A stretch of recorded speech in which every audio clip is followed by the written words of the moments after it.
The residents of Ravens Hollow prided themselves on their Halloween spirit. Every porch was lined with glowing pumpkins, every tree tangled in ghostly cobwebs, and the local high school even held a massive costume party in the abandoned mill, long since closed after a fatal accident in '83. By sundown on October 31st, 2019, teenagers gathered at the mill in elaborate costumes, music blaring, alcohol flowing freely. Among them was Jake Turner, a junior known for his curiosity about urban legends. That night, he had a plan to summon the Hollow Man, a local legend who, according to whispered lore, could only be called on Halloween when blood touched cursed soil. Jake had found the cursed patch, right beneath the floorboards of the mill's main hall, a place where 3 workers had burned to death decades ago. Laughing, egged on by friends, Jake cut his hand and let the blood drip through the cracked wood. The room quieted for just a second, so brief it could have been imagined. But then, the lights flickered. Some claimed it was a fuse. Others said the music glitched. But as the party resumed, a silent presence stirred beneath the boards, watching, waiting. And by 8:32 p.m., the first body was found. Sarah Kim, throat slashed, hanging from the ceiling by her fairy wings. Panic spread quickly, but it was brushed off as a sick prank. The lights dimmed, the music stopped again, and Jake's phone lit up with a strange notification. 9 must die. Count 1. He thought it was a joke, some twisted app maybe, but the number stayed, fixed like a ghost on his screen. He showed it to his friend Danielle, but when she looked, the screen was blank.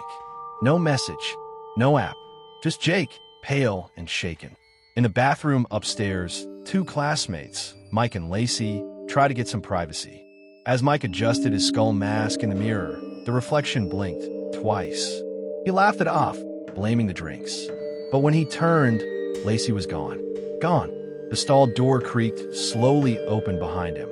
A hand reached out, thin, cracked, wrapped in scorched skin, and yanked him inside. He screamed, but the music downstairs had resumed. Lacey's body was later found in the sink, her face twisted in terror, her makeup smeared with blood. Jake's phone vibrated again. Count 3. He staggered back, heart pounding, certain now that something unnatural had been unleashed. He began connecting the dots. The Hollow Man was no longer just a tale. He was real, and he was counting. Jake tried to leave, but the doors were chained shut from the outside. No signal, no way out. And above it all, the mill creaked with unnatural life, each groan echoing like laughter from something unseen. Outside, the fog had rolled in thick, covering the mill grounds like a suffocating shroud. Inside, the party splintered. Screams echoed from darkened hallways. The survivors huddled together, terrified and confused. Jake, Danielle, and a small group of 6 barricaded themselves in the upper level, an old office that overlooked the main hall. The windows were fogged, the lights barely flickering. Jake revealed the truth about the ritual, the blood, and the legend of the Hollow Man. Danielle slapped him. "You brought this here?" But it was too late for blame. The phone buzzed again. Count 5. They were being hunted. Outside the office, something moved. Heavy boots on rotten wood. Breathing, slow and wet, like lungs filled with ash. One of the group, Trevor, panicked and ran.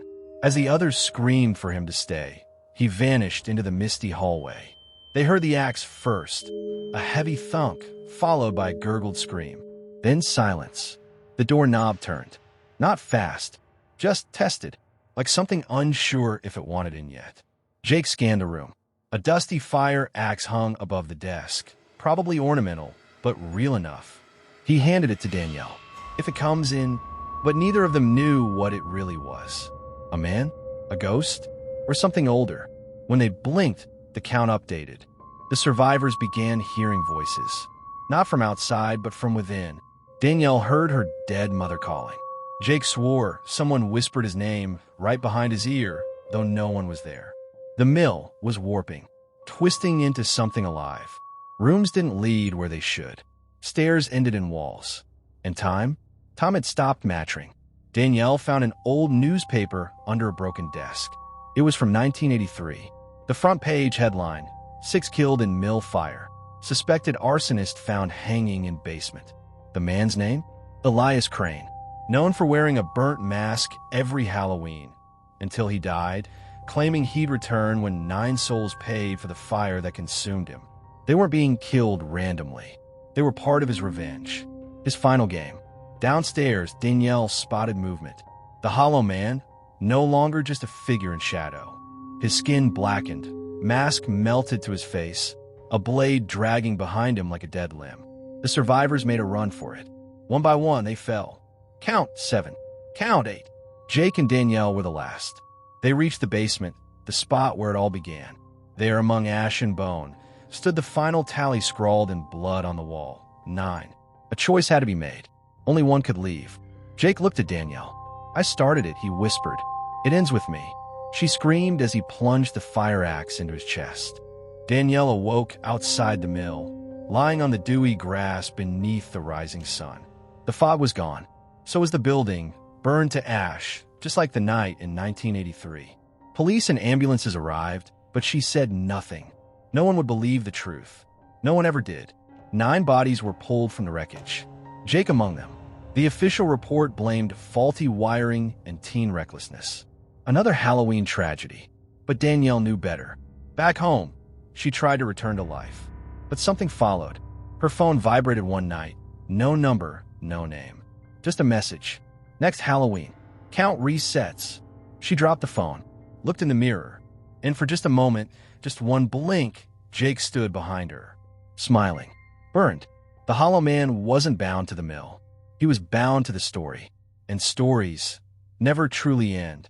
So if you hear whispers next Halloween, if your lights flicker, if your phone displays a number that keeps rising, run, because the kill count has started again.